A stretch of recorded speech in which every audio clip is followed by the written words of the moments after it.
Hero Alam আমার কাছে ধরা আছে। সেটা কেন ধরা আছে জানেন? কারণ আত্মার সম্পর্ক ছিল আমাদের একটা প্রেমের সম্পর্ক ছিল।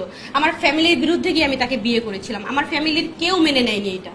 আমার বংশের মধ্যে মিডিয়াতে খুব কমই লোক আছে, তারা সবাই চাকরিজীবী, চাকরি করে, ঠিক আছে। তো আমার ফ্যামিলি থেকে কেউ মেনে নেয়নি মিডিয়ার মধ্যে আমি হিরো আলমের সাথে জড়াই। আমি সবার বিরুদ্ধে গিয়ে তাকে বিয়ে করেছি। এটাও তাকে বুঝাইছি, দেখো আলম, আমি কিন্তু সবার বিরুদ্ধে গিয়ে তোমাকে বিয়ে করছি, আমি চাই না তোমাকে ছাড়তে, সংসারটা আমি করতে চাই।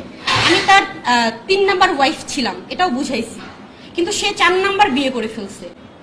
আচ্ছা, যখন আপনাদেরকে সাংবাদিকরা দেখলো বা আপনাদেরকে পেলো তখন রাত কয়টা বাজে একটু জানতে চাই, এবং আপনাদের রুমে আপনারা ছাড়া কেউ ছিলেন কিনা? হ্যাঁ, আমার ভাই ছিল।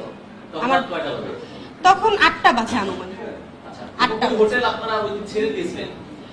অবশ্যই পরিস্থিতি এখন দেখা যায় যে যদি কোনো বাজে ছেলে পেলে আসে এখানে, বা এমনিতে আমার সেফটির জন্য আমি ওখানে, সবাই জেনে গেছে আমি এখানে রিয়ামণি আছি, সেক্ষেত্রে আমার হোটেল তো ছাড়তেই হবে, তাই না? আপনি কি চান ম্যাক্সওয়েলের আপনি যেখানে থাকেন এটা কেউ না জানুক, শুধু আপনারা দুজনই জানেন?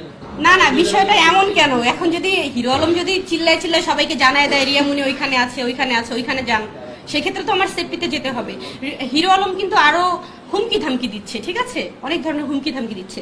আর একটা বিষয়, আমার ফোনটা, হিরো আলম আমাকে কথা দিয়েছে যে তুমি যেহেতু আমাকে ডিভোর্স করে দিয়েছো, তোমার বিরুদ্ধে আমার আর কোনো বাজে কথা বলার কোনো ইচ্ছে নেই, তুমি আমার বিরুদ্ধে কোনো বাজে কথা বলবা না, আমরা কেউ কারোর বিরুদ্ধে আর বাজে কথা বলবো না। সে আমাকে এটা বলেছে, আমি সেটা ভিডিও করে রেখেছি, রেকর্ড করে রেখেছি। আশা করি সে ভবিষ্যতে আমাকে নিয়ে আর কোনো বাজে কথা বলবে না। হিরো আলম তো এখনো আপনাকে নিতে চায় না, আর সম্ভব না, এটা আর সম্ভব না। সে আমার সম্মানের দিকে তাকায়নি। আমার সম্মান সে এত নষ্ট করেছে যে আমার ফ্যামিলির কাছে আমি কালার হয়ে গিয়েছি, দেশবাসীর কাছে আমি কালার হয়ে গিয়েছি। হিরো আলম তার নিজের সম্মানও নষ্ট করেছে, আমার সম্মানও নষ্ট করেছে, আর কিছু করার নেই এখানে।